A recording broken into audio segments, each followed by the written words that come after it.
Hello అండి, నమస్తే. నేను మీ కింగ్ సతీష్. మీకు తెలుసు, నేను రోజు ఆడవాళ్ళు చేసిన దారుణాల గురించి, నేరాల గురించి నా వీడియో రూపంలో మీకు తెలియజేస్తూనే ఉంటాను. బయటికి రాని చాలా వరకు తెలియకుండా మరుగులు పడిపోయి నేను మీకు తెలియజేస్తూనే ఉంటాను. ఎందుకంటే ఇక్కడ మగవాళ్ళకి చాలా అన్యాయాలు జరుగుతున్నాయి. సో ఆడవాళ్ళు ఇది చేసినా బయటికి రావు. మగవాళ్ళ హక్కుల గురించే నా పోరాటం. సో ఈ వీడియోలో కూడా నేను మీకు ఇంట్రెస్టింగ్ స్టోరీ చెప్పబోతున్నాను. సో ఖచ్చితంగా వీడియో మొత్తం చూడండి, ఎక్కడ స్కిప్ చేయొద్దు. సో మనం స్టోరీలోకి వచ్చేద్దాం. మీ అందరికీ తెలిసినట్టే నేను ప్రతి కథలో ఊరి పేర్లు వాళ్ళ పేర్లు మార్చి చెప్తాను, ఎందుకంటే మన శక్తి వాళ్ళ శక్తి కోసం. సో ఈ కథలోకి వెళ్తే అమ్మాయి పేరు రమ్య, అతని పేరు ఆనంద్. సో ఇద్దరిది పెద్ద పుల్లు ఇచ్చిన పెళ్లి. సో అమ్మాయి ముందే అడిగారండి, నీకు ఏమైనా లవ్ ఉందా, ఏమైనా ఉందా అని. అబ్బాయి అడిగితే లేదు, అమ్మ వాళ్ళు ఏ సంబంధం చెప్తే ఆ సంబంధాన్ని చేసుకుంటారని అమ్మాయి చెప్పడం. సో పెళ్లి కూడా పెద్దవాళ్ళు ఘనంగా చేయడం. మీరిద్దరు మంచి జాబు, 1,80,000 జీతం ఒకరికి. సో మంచి లైఫ్, మంచి ఇల్లు, మంచి కారు, ఇంకా చాలా బాగుంది. సో హ్యాపీగా 1 year వీడితో చాలా బాగా అమ్మాయి అన్ని విధాలుగా మంచిగా ఉంది. సో 1 year తర్వాత ఏ రోగం పుట్టిందో ఏమో తెలియదు. ప్రతి చిన్నదానికి అడిగేదంట, వీడు ఏం చేసినా నచ్చేది కాదంట. సో ఏం చేసినా సరే నాకు వద్దు, నాకు నచ్చట్లేదు, అది ఇది అని చెప్పేసి ఏదో రకంగా గొడవ పడాలని ట్రై చేస్తుండేదంట. సో తనకి అర్థం కాల. 1 year చాలా బాగుంది, హ్యాపీగా కాపురం చేస్తుంది, అన్ని రకాలుగా సెక్సువల్గా లేదంటే బయటికి వెళ్ళిన ఎంజాయ్మెంట్ పరంగా ప్రతి దాంట్లోని కూడా చాలా హ్యాపీగా ఉంది, చాలా బాగా చూస్తుంది. సడన్ గా తనలో వచ్చిన ఈ మార్పుకి గల కారణం ఏంటి అనేది మామూలుగా ఎవరికైనా వచ్చింది కదా. సో 1-2 సార్లు తను కూర్చోబెట్టి అడగడం కూడా జరిగిందంట.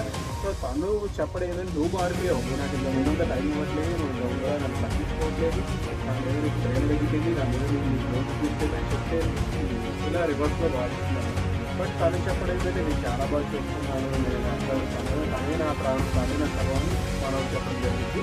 సో ఫైనల్గా కట్ చేస్తే అతను ట్విస్ట్ ఏంటంటే, అమ్మాయికి అందరిలాగే పెళ్లికి బాయ్ ఫ్రెండ్ ఉన్నారు. సో తను తన ఫైనాన్షియల్ ప్రాబ్లం వల్ల లేకపోతే క్యాష్ ప్రాబ్లం వల్ల ఎలాగో పెళ్లి పెట్టుకోవాలని చెప్పేసి పెళ్లికి ముందు ఆ అమ్మాయికి వాడికి అన్ని రకాలుగా అన్నీ అయిపోయినా సరే పెళ్లి చేసుకోవడం కుదరదు అని చెప్పేసి ఆ అమ్మాయిని వదిలేసి వేరే పెళ్లి సంబంధం కుదిరిందని చెప్పేసి తను అమ్మాయి మొదట లవ్ చేసిన వాడు ఎవడైతే ఉన్నాడో వాడు వెళ్ళిపోవడం జరిగింది.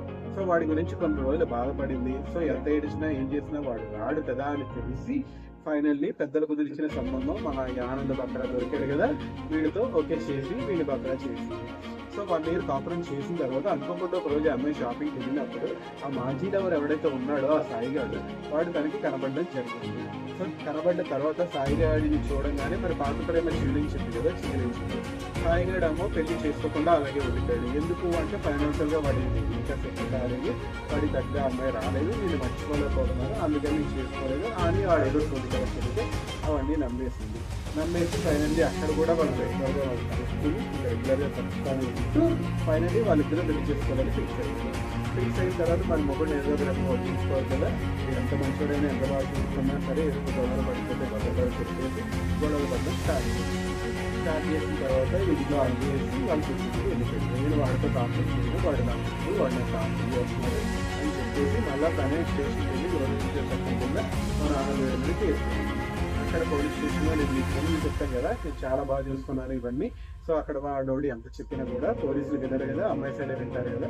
సో మనోడి మీద కేసులు బుక్ చేస్తారు. దానికి హట్ అయిన మనోడు, ఎందుకంటే మంచి జాబు, ఊర్లో మంచి పేరు, మంచి ఇల్లు కారు, అలాంటి వాళ్ళు పోలీస్ స్టేషన్కి వెళ్ళి కేసులు ఇవ్వంటే కుటుంబ పరువు అవి ఇవి ఆలోచిస్తారు కాబట్టి ఇది చేసింది ఏది తెలియదు కాబట్టి సో తను కూడా డైవర్స్ ఒప్పుకోక తప్పని పరిస్థితి. సో ఫైనల్లీ ఒప్పుకున్నాను వద్దా, ఎందుకంటే తనంటే ఇష్టం, అలా అని పరువు తీసేస్తుంది, అలా అని కొంచెం కామర్తలు అవుతాం అనుకున్న టైంలో ఈ లవ్ స్టోరీ ముందు జరిగింది ఇవన్నీ తెలిసి ఫైనల్లీ వద్దమ్మా, నేను ఎంత బాగా చూసుకుంటే నేను బాగా చేస్తాను, ఇంకా మీరు ఎవరే కావాలని కదా, సరే వాడుకోలేదు అని చెప్పేసి మన వాళ్ళకి డైవర్స్ చెప్పాను.